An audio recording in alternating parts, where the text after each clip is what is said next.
as you guys can tell by the enormous amount of bushings in front of you, this is going to be a huge day for the Mini. We are actually dividing this into 2 videos. We're going to do the front today, and next week we're going to do the back. The back should be a little bit shorter. There's not quite as much going on back there.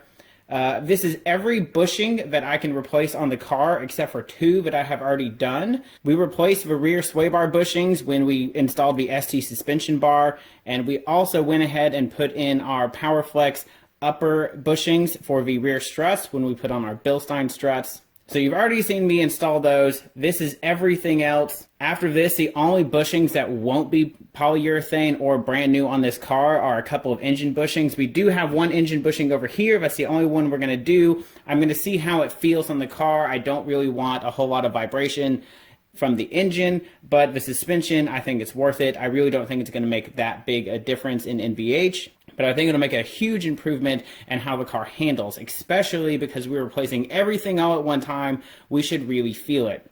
We have 3 different manufacturers here. We have SuperPro, which is going to be doing our rear suspension bushings, our steering rack bushing, and the front sway bar. Then we have PowerFlex, which is going to be doing the front lower control arm bushing. This is the main one that you're going to want to do. If you only do 1 bushing, this is the one that's probably already bad. We've got our lower engine mount. I believe this is the front lower control arm bushing on the rear of the car.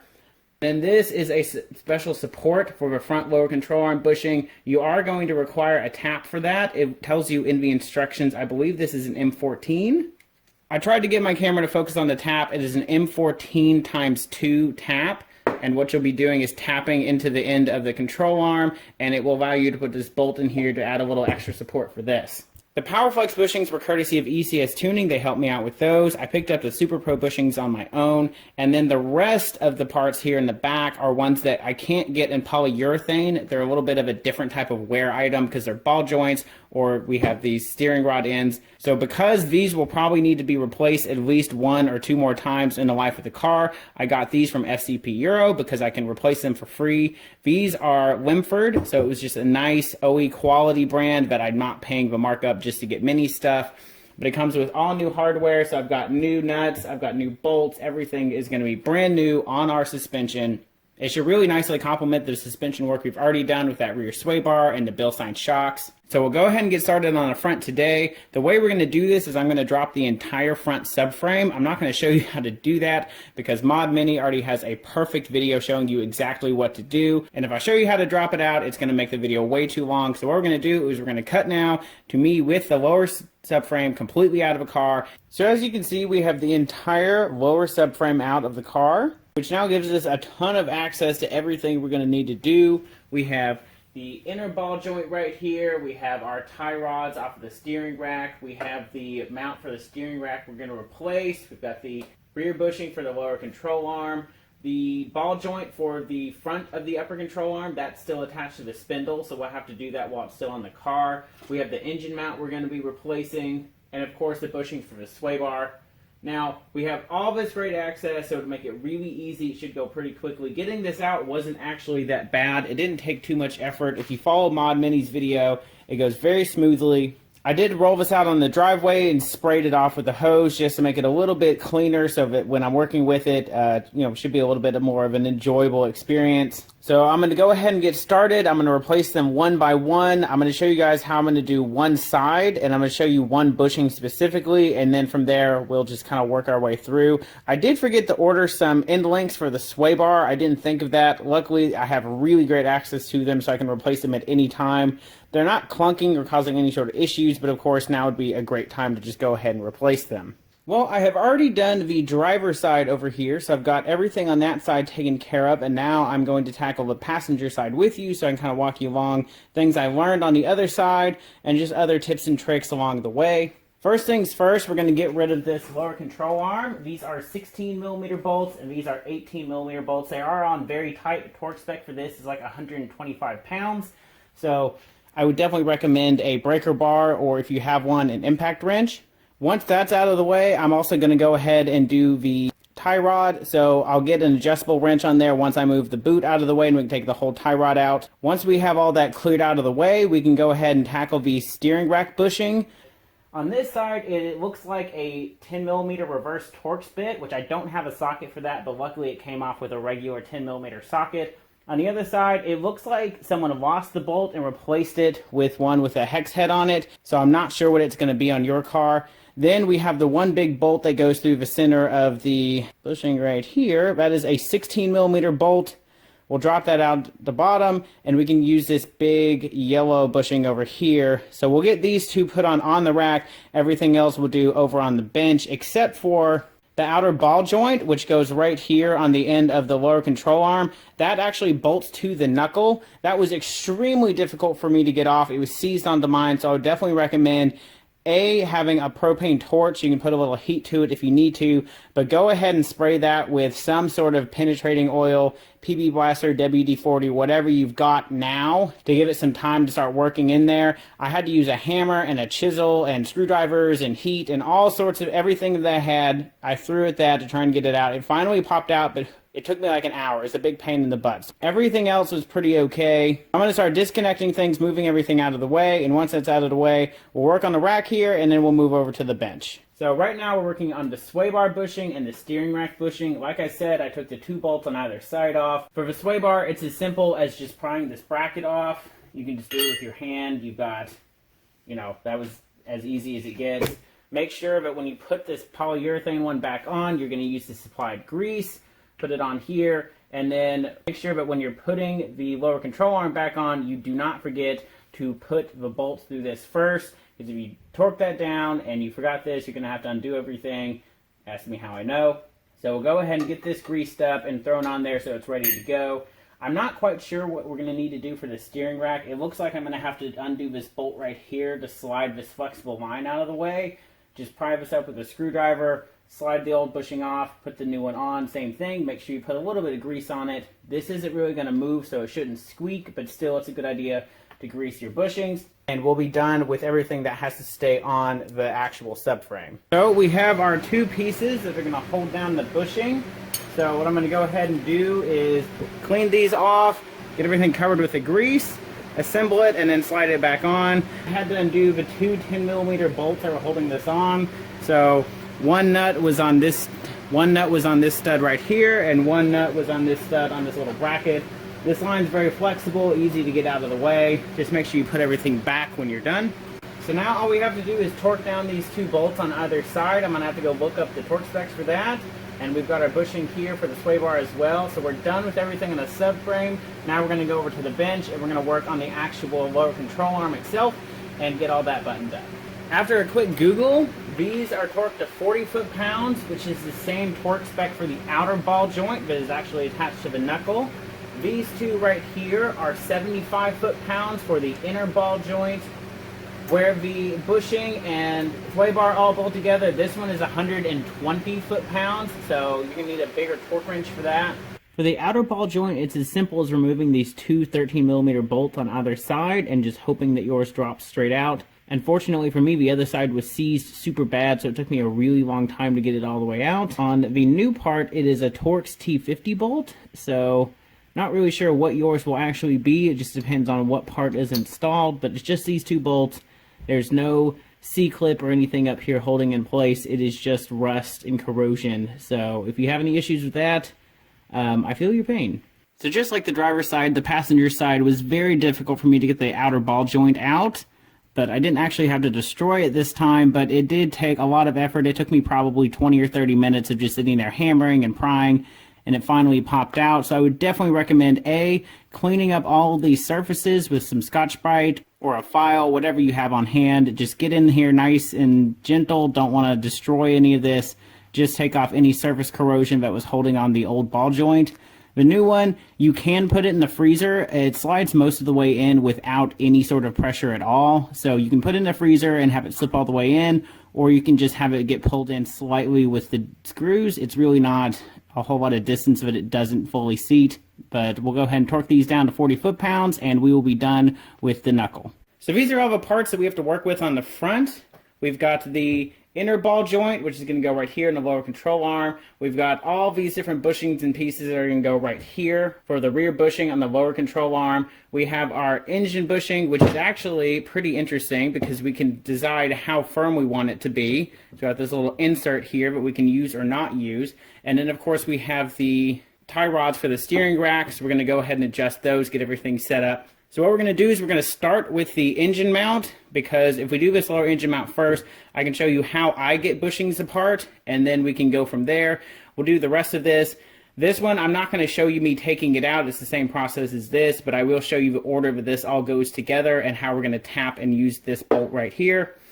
This one, it's pretty easy. All you have to do is just undo this nut and give this a quick hammer. Mine popped right out. Hopefully yours is the same. If not, you can use a ball joint removal tool, which has jaws that squeeze together. Grab onto the end of this and press it out. But you don't really need to worry about damaging this, because obviously you're not reusing it, you're replacing it. So you can really wail on this with a hammer as hard as you want to, as long as you're not damaging the arm around it. So here's our PowerFlex bushing for the lower engine mount. As you can see, it comes apart into several pieces. So we have our center shank here, and we've got two pieces that'll clamp in from both sides. And then we have this insert, which we can slide in or not. And I think I can do it with this in the car pretty easily. So what my plan is, because this is at the very bottom of the engine, it's pretty easy to get in and out. I'm going to run it without this insert for now. We're going to see how it feels. If I don't really notice any added NVH from having a polyurethane bushing instead of the rubber one, I might try sliding this back in. I don't really see any benefit to it. I'm not going to do poly on the other bushings. The engine on here isn't exactly the smoothest and most sophisticated engine, so I don't really want any added vibration. I've already got enough vibration from it as it is. But this came with the kit. I do think it'll do a good job of holding the engine in place and maybe making our shifts a little bit smoother. But the way that we're going to take this out, because I do not have a press, is what we're going to do is I'm going to cut through this right here to get rid of the center bushing so that I have access to get a Sawzall blade in here, and I'm going to cut straight this way. I always like to cut towards the area that has the most material left. So if I cut into this barrel a little bit, it's not as big of a deal. Whereas out here, there's really not a whole lot of material left if I damage this even a little bit. So we're going to cut straight this way with the Sawzall, and then we're going to hammer this out with a screwdriver and a hammer in my vise. And then we'll just slide all this back in after it's cleaned up, and it should be ready to go. Any sort of saw that has a band blade that you can disassemble, slide the blade through here and start cutting, you can cut this rubber out. If it is a full bushing, you can also drill holes in it with a nice 1/4-inch drill bit, and drill all the holes close enough together and then connect the holes with the saw. Whatever you want to do, even a hole saw would work. I think the hole saw makes a lot of mess and a lot of smell and smoke and stuff, so I don't really like using the hole saw. So, like I said, I used a drill bit to drill out these 4 little posts here, and then now I use the saw to cut and connect the drill holes so that I could remove the center bit. Now I have more than enough room to get a Sawzall blade in here and cut straight towards this big section here. I'm going to be very careful as I get closer and closer to the edge to cut and check, and then eventually this center ring will be disconnected and I can pry it up, releasing the tension, and slide it out. I'm not sure how well you can see it, but I did clean up the inside. It still looks a little bit rough, but it doesn't have to be perfect. I just wanted to clean out as much of the debris as possible so this could sit in there nice and flush. One thing to note is you do not need to grease the outside of this. You can grease it a little bit just to make it slide in easier, but this is not the part that's articulating. This should stay still inside the housing.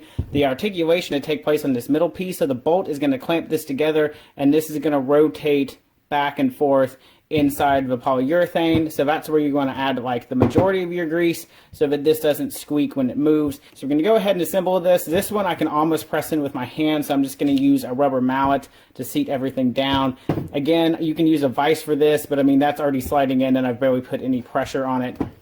Make sure you line up these two halves so that when they slide in, they slide together. It's a little obvious, but just something that if you mess it up, it might cause you a little bit of trouble. So we can now move on to the tie rods. First thing to note on the tie rods is they are marked right and left. So if I have an R and an L, it goes the same thing for the inner ball joints. Those are right and left and they have a stamping on them, so just make sure you look out for those. The outers are symmetrical, so it's just two of the same exact ones. You can put it on either side, it doesn't matter. Once you get this unbolted, you can see you have this big octagon up here, and that's how you're going to unbolt that. So you just put a big adjustable wrench on it, or if you have a fixed wrench this large, you can go ahead and use that. Now, before you start disassembling this one to get the boot off, I don't know why they don't include a boot with these. I'm buying the whole inner and outer tie rod just to give me a boot. They're not very expensive, but unfortunately they don't come that way. So before you disassemble this, make sure you measure these and get these as close as you possibly can, just to save you a little bit of time underneath the car. It's a lot easier to adjust it here on the bench than it is under the car. Once it is fully adjusted, count how many threads you have sticking out here. So you're going to have, 6, 7, 8, 4, whatever. Count how many threads are sticking out the back here, because you're then going to have to disassemble this to put the boot on. So just measure this, figure out your length from end to end, or you can count the threads, whatever you think is easier. And once you have it assembled, you should be pretty close to where it was before, so it'll save you a little bit of time underneath the car. Once we have this fully assembled with the boot on it, I don't really like the factory clamps. It requires a special plier. They're hard to get off and on. I mean, it's a great idea, but in practice, I just prefer using zip ties. It's a Mini Cooper, not a Rolls Royce. I think zip ties are perfectly fine, holding down either end. So we now have our fully assembled new tie rod with our boot on there and a little zip tie holding it in place. A few pointers is, for some reason, this is not flat. It is wedge shaped. So it's a little bit difficult to hold it in a vise, but you can do it. This cup right here, as you might be able to kind of see, but probably not, it is tapered on the inside. So there is a right way to put it on and a wrong way. So don't thread everything together and have this the wrong way, or it won't work properly. And one last thing is, when you're counting threads, let's say you have 5 threads before you tighten it. Once you tighten it down, you usually get 1 or 2 more threads, so just keep that in mind. But we can go ahead and install this on the car. I would definitely recommend using Loctite on this, maybe even red Loctite. It's your steering. You do not want this coming undone. And then once it's installed, you can put your zip tie around the boot here on the end to keep everything nice and clean. So we've now stripped down the lower control arm. This just pries off with a pry bar. It just slides right off of the end of the suspension. This isn't really attached, it's just a press fit. The more worn this bushing is, the easier it is to slide off, but you have a nice surface to press against. I'll show you that once we start drilling and tapping, but it slides off pretty easily. Now, this is 2 different kits. You have the support kit and you have the bushing. If you're just doing the bushing, it's a pretty simple process, just like the engine mount bushing. Once that's out of the way, bushing goes in. It's pretty simple. This faces inside towards the control arm. This is facing out, which is what this will go on top of at the end. This goes on the inside. You would think it would go onto this because it looks like they fit, but actually it goes the other way, because this is going to cover up some welds that are there. They don't want this articulating back and forth on the welds and tearing itself up. So to protect the bushing, you've got this little sacrificial piece that just sits there and doesn't actually move. So that's how the sandwich goes together. This actually goes on the inside of this giant washer here. This locking washer goes on the outside, and then we have the bolt. Now, I'll show you how we're going to tap this in just a second, but what you're going to need is, first, I went down with this 15/32 drill bit. I then went down with a 31/64 drill bit, so stepped it up just one size more. And that was the last drill I used before using this M14x2 tap for this M14x2 bolt. It is a bit of a process. It took me about half an hour to get it nice and tapped. These aren't the best drill bits in the world, but they do step nicely so that I was able to drill it just a little bit and then go on to the next size up. The hole, just like the outside, is a hexagon. So you're just taking out these little flat spots here and turning it into a circle so it'll tap nicely later. Unfortunately, they don't give you a torque spec for how much you're going to tighten this down to. They did tell you to put thread locker on it. I'm just going to tighten it down until it feels nice and tight. I don't want to put too much strain on it. These are threads I tapped myself. I don't really know how much torque they're designed to hold. So this is the hole we're going to be drilling and tapping. As you can see, like I said, it is a hexagon, so we're going to be just taking out the flat portions and turning it to a circle. So it's not that difficult to drill. These are the welds right here I was talking about, where that little piece will cover those up so that the bushing can articulate on its inner bushing without tearing itself on this area right here. This is also the flat portion I was talking about. You can get a pry bar in here and just gently press up and the bushing slides right off. It's actually pretty easy. So now that we have the old bushing out of the housing here and we have a clean housing, what we can do is go ahead and install this outer black portion of the bushing. This is where having the other side fully assembled is really helpful. So I would recommend doing this one side at a time so you can reference the other side. While this flat surface looks like it is the bottom, because you would think flat would mate against another flat surface, this is actually the top, and these little holes here are the bottom. So this sits on the car just like this, with this bolting to the car. The chassis sits right here, and this mounting to the subframe with the sway bar sitting on top. Like I said, this little rubber ring here with the indentation goes towards the inside so that it can take up those space for the welds. Once this is pressed in with the smaller face facing towards the front of the car and the flat face facing towards the back, we'll press that in. We can then slide this smaller purple bushing, the inner bushing, into here. We'll definitely want grease in between those two because that's where the articulation is going to take place. The hexagon is not going to move and the outer bushing shouldn't move. We'll put a little grease on them anyway, just in case. Once that's all done, this is where we're going to put on the spacer, then our big flat washer, our lock washer, and then our bolt through the hole that we tapped back here. So we'll do all that and I'll show you the final assembled product. Also, one more note, when you're pressing this in, it is a little bit difficult, but you can do it with a vise.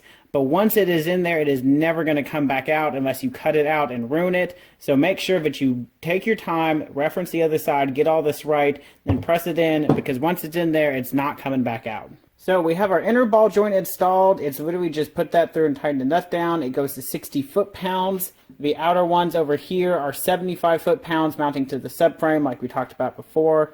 For our sandwich over here, we have the bolt, lock washer, the big washer. Underneath that, there's that little tiny spacer. Then we have our purple inner bushing, the black outer bushing, and then we've got that purple little small bushing to take up the area where the welds are. That's the sandwich.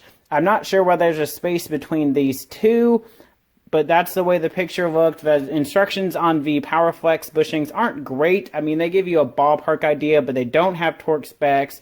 They don't really have any great descriptions. It's 1 page per bushing. So you kind of have to know what you're doing. But then again, the SuperPro bushings came with 0 instructions, so at least these came with some instructions. And lastly, when we go ahead and tighten down our outer ball joint, this is going to be tightened to 40 foot-pounds, both for the 2 bolts that hold it to the car and for the 1 bolt that holds the control arm to the ball joint. And with that, we are done with everything, so we can go ahead and install this back on the subframe. Well, our work with the front subframe is now completely done. We have those outer ball joints already attached to the spindles. We have inner ball joints, rear load control arm bushings, sway bar bushings, engine mount, and outer and inner tie rod. So everything is completely replaced. This whole thing is completely refreshed. We also did a little bit of cleaning while we were in here, might as well. Now all we have to do is slide everything back under the car and get it raised back up. But you'll just have to keep an eye out for the video in 2 weeks' time where we do the rear of the car. But once we're done with that, everything in the car should either be upgraded or replaced. So it should handle even better than new off of the showroom back in 2005. But I'm definitely excited to see how this handles on Roebling roads. But stay tuned for that. That'll be coming a couple weeks after part 2 of the video. So of course, if you have any comments or questions, feel free to drop those below. Hit that subscribe button, and I will see you guys next week.